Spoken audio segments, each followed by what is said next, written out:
দর্শক, একটি বিপদের খবর। যারা বিনিয়োগ করেছেন বা ব্যাংকে টাকা রেখেছেন তাদের জন্য দুঃসংবাদ। বাংলাদেশ ব্যাংকের গভর্নর আহসান এইচ মনসুর আজকে একটি তথ্য দিয়েছেন। সেখানে তিনি বলছেন যে দেশের 10টি ব্যাংক দেউলিয়া অবস্থায় আছে। বুঝতে পারছেন দর্শক? তাহলে মানে এই ব্যাংকগুলোতে অনেকেই টাকা জমা রেখেছেন, অনেক গ্রাহকের টাকা আছে। তো দেউলিয়া অবস্থায় থাকলে এদেরকে কিভাবে রক্ষা করবে? আজকে দেখলাম যে এক্সিম ব্যাংকে 1000 কোটি টাকা দেওয়া হয়েছে লোন হিসাবে। কেন?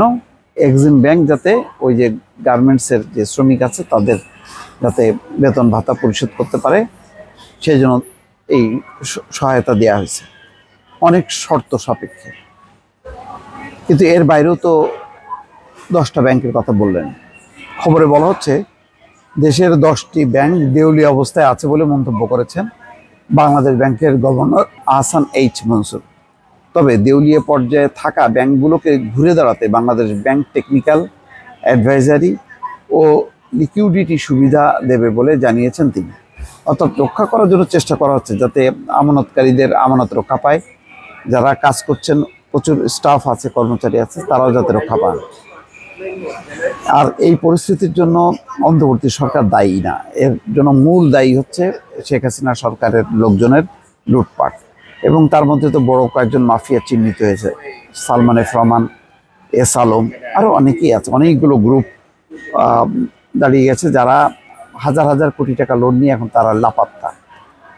রোববার বিকেলে সাংবাদিকদের সঙ্গে প্রেস ব্রিফিংয়ে এই মন্তব্য করেন গভর্নর। তিনি বলেন, দেশের 10টি ব্যাংক ইতিমধ্যে দেউলিয়া অবস্থায় আছে। আমরা চাই না কোনো ব্যাংক বন্ধ হোক, এটা হলো বড় কথা। ব্যাংকগুলো যেন ঘুরে দাঁড়াতে পারে, আমরা সেই চেষ্টা করব। ব্যাংকগুলোকে টেকনিক্যাল অ্যাডভাইজারি ও লিকুইডিটি সুবিধা দেব। এর আগে অবশ্য বলা হয়েছিল যে কোনো ব্যাংকে জোর করে টিকায় রাখা যাবে না। এখন সম্ভবত সরকারের মনোভাব পরিবর্তন হয়েছে এবং টিকে রাখার চেষ্টা করা হচ্ছে। কেননা এর কারণ হলো পরিচালনা পর্ষদ চেঞ্জ করা হয়েছে, মালিকানা পরিবর্তন করা হয়েছে। তো মালিকানা পরিবর্তনের ফলে ব্যাংকগুলো যাতে টিকে থাকে, আমানতকারীদের স্বার্থ রক্ষা করে, সেই চেষ্টাটা করে দেখছে অন্তর্বর্তী সরকার। ব্যাংক যে অবস্থাতেই থাকুক, গ্রাহকদের কোনো ক্ষতি হবে না জানিয়ে গভর্নর বলেন, আমানতের সুরক্ষা বিমার পরিমাণ 1 লাখ থেকে বাড়িয়ে 2 লাখ টাকা করা হয়েছে।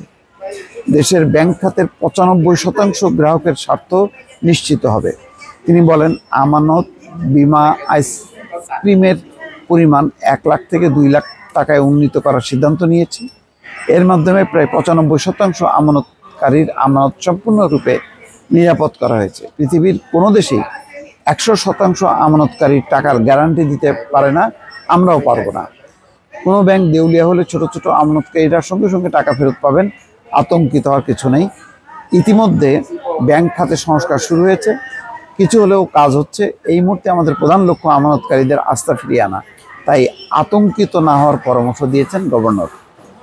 ব্যাংক অ্যাকাউন্ট জব্দের বিষয়ে গভর্নর বলেন, এখন পর্যন্ত আমরা কোনো প্রতিষ্ঠানের অ্যাকাউন্ট জব্দ করিনি, সেটা এস আলমের হোক, সালমান এফ রহমানের হোক। কোনো প্রতিষ্ঠানের ব্যাংক হিসাব জব্দ করা হয়নি। যাদের অ্যাকাউন্ট জব্দ করা হয়েছে সেগুলো ব্যক্তি অ্যাকাউন্ট। আমরা কোনো ব্যবসায়ী প্রতিষ্ঠানের হাত দিতে চাই না। কর্মসংস্থান নষ্ট এবং উৎপাদন ব্যাহত হোক, আমরা সেটা চাই না। তো দেখা যাক এখন যে এই লুটপাটের পরিস্থিতি, যার ফলে এই ব্যাংকগুলো দেউলিয়া অবস্থার মধ্যে চলে গেছে, সেই জায়গা থেকে আহসান এইচ মনসুর নতুন গভর্নর, তিনি আপ্রাণ চেষ্টা চালিয়ে যাচ্ছেন এবং মাফিয়াদেরকে ধরারও চেষ্টা করছেন। সেই মাফিয়াদের কাছ থেকে ব্যাংকগুলো মুক্ত করছেন। সেটা সুফল পেতে নিশ্চয়ই সময় লাগবে। ততদিনই ব্যাংকগুলি টিকে রাখাটা হচ্ছে এখন সবচেয়ে বড় চ্যালেঞ্জ। দর্শক, ভালো থাকবেন। আল্লাহ হাফেজ।